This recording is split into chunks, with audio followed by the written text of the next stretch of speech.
Adorable Père, nous te bénissons, nous t'élévons, nous te glorifions. Tu es roi et tu l'es pour nous dans toutes les circonstances. Nous te recommandons ce moment de partage. Viens nous parler davantage au nom de Jésus. Amen.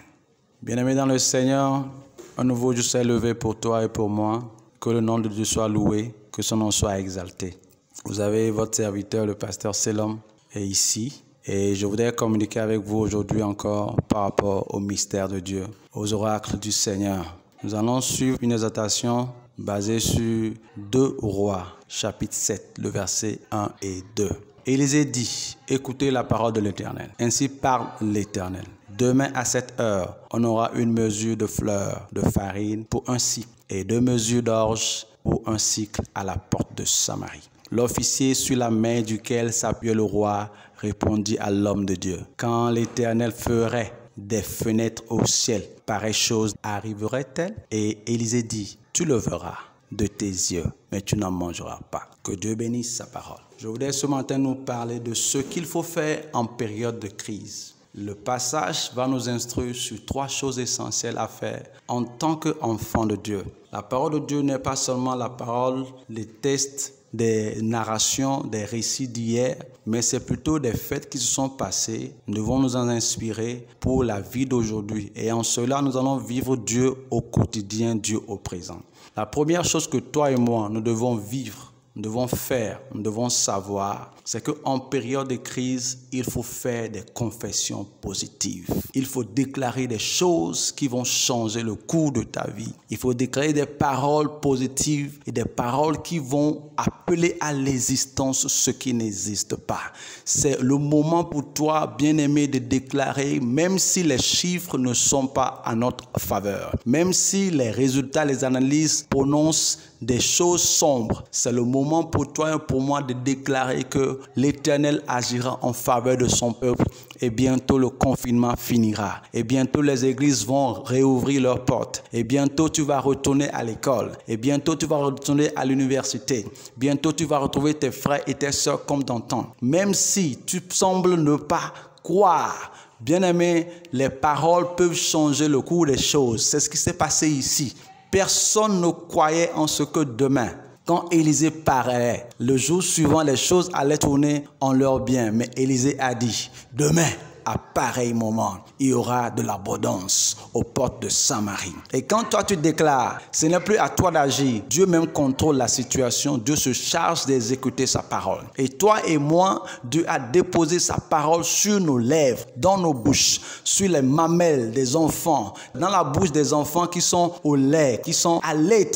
C'est dans nos bouches que la parole est déposée. Et toi, tu dois ouvrir ta bouche pour déclarer ces oracles, ces mystères de la part de Dieu. C'est pourquoi peu importe ce qui se passe dans ta vie maintenant, peu importe comment Corona a pris de l'avance, il faut que tu déclares quelque chose. Il faut que tu parles. Il faut que tu confesses en bien. Il faut que tes prières montent vers le ciel et appellent le ciel à agir puissamment. C'est en cela que toi et moi, nous aurons de la délivrance. La deuxième chose, bien-aimé, c'est qu'il faut agir avec la foi. Pourquoi j'ai dit cela? Il y a un homme dans le texte qui a agi avec incrédulité et son sort était scellé. C'est l'officier. L'officier dit même s'il y a des fenêtres dans les cieux, au ciel, pareille chose ne pourra arriver. Ainsi, ça s'est déroulé, ça s'est produit, mais lui, il n'a pas trouvé sa part dedans.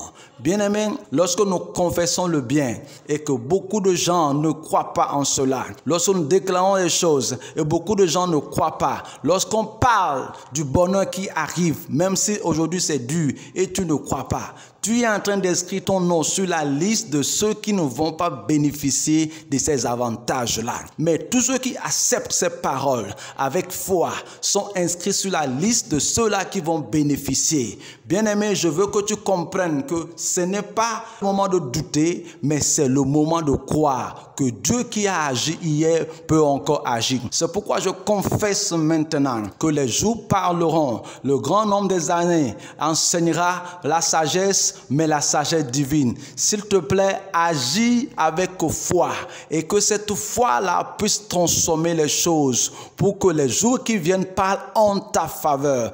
parle la sagesse, déclare la sagesse de Dieu en ta faveur. Et que ce que nous vivons aujourd'hui comme confinement, comme difficulté, puisse passer. Et ça s'applique aussi à tous les domaines dans ta vie. Et bien aimé, écoute-moi, la dernière chose que tu dois savoir et qui importe beaucoup, c'est que dans ces circonstances-là, il y a des choses dont tu dois te séparer. Il y a des éléments qui ne doivent pas résider auprès de toi. Il y a des paroles que tu dois contredire. Il y a des actes que tu dois cesser de faire. Il y a des choses que tu dois arracher. La Bible dit que toute plante que mon Père n'a pas semée sera déracinée. Il est écrit que tout clou enfoncé en un lieu sera déraciné. Ça veut dire qu'il y a des moments de la vie où il y a des gens, il y a des personnes, il y a des actions, il y a des attitudes qu'il faut cesser. Bien-aimé, ne crois pas que tel que tu vivais hier est seulement la façon la meilleure de vivre. Alors nous sommes venus, l'occasion que nous vivons nous impose des manières de vivre, des façons de se comporter. Que cela vienne déraciner tout ce qui était enraciné en toi hier. Et en cela, tu vas comprendre qu'il y a encore d'autres façons de vivre, d'autres façons de faire qui existent et que Dieu nous permet de vivre au travers de l'école qui est la crise. L'école à laquelle nous sommes venus aujourd'hui, c'est une école pour pouvoir aller de l'avant. Même si les gens annoncent que c'est un complot international, même si nous lisons des complots derrière, bien aimé, je veux te dire que Dieu est au-dessus de tous ces complots-là. Ainsi, toi, débarrasse-toi de tout ce qui aujourd'hui constitue des essais, des mesures qui ne te permettent pas de passer, de traverser ces moments-là. Et quand tu seras arrivé à l'autre bout, de l'autre côté, tu pourras encore retrouver tes habitudes d'hier. Les mesures barrières, c'est de nouvelles choses qui viennent. On est obligé de les appliquer. Ça, on a besoin de les appliquer. C'est pourquoi Élisée a dit que demain, ça va arriver, mais toi, tu n'en bénéficieras pas. Il y a des gens, il y a des situations dans ta vie qui méritent ces paroles dures-là. Il faut les annoncer, il faut les dire, il faut les déclarer. Si tu n'arrives pas à apprendre sur le portable ou bien à la télévision, l'occasion nous impose d'apprendre avec le portable, de lire ou bien de suivre le message, l'enseignement au travers de la télévision. Mets-toi en cela. Si tu n'arrives pas à te connecter pour prier, le moment nous impose de nous connecter et de prier avec le réseau. S'il te plaît, Dieu agit en toutes circonstances et c'est Dieu qui nous a poussés à cette école-là pour apprendre et comprendre une autre façon de faire. Je bénis le Seigneur pour ta vie et je veux te fortifier avec ces paroles. En moment de crise, s'il te plaît, on confesse de bonnes choses. En moment de crise, s'il te plaît, aie ta foi et garde cette foi-là. Et en période de crise, tout ce qui vient contre ta vie, tout ce qui vient pour t'arracher, pour t'engouffrer, arrache-les, débarrasse-toi de tout ça. Que le Seigneur te bénisse. Nous allons prier.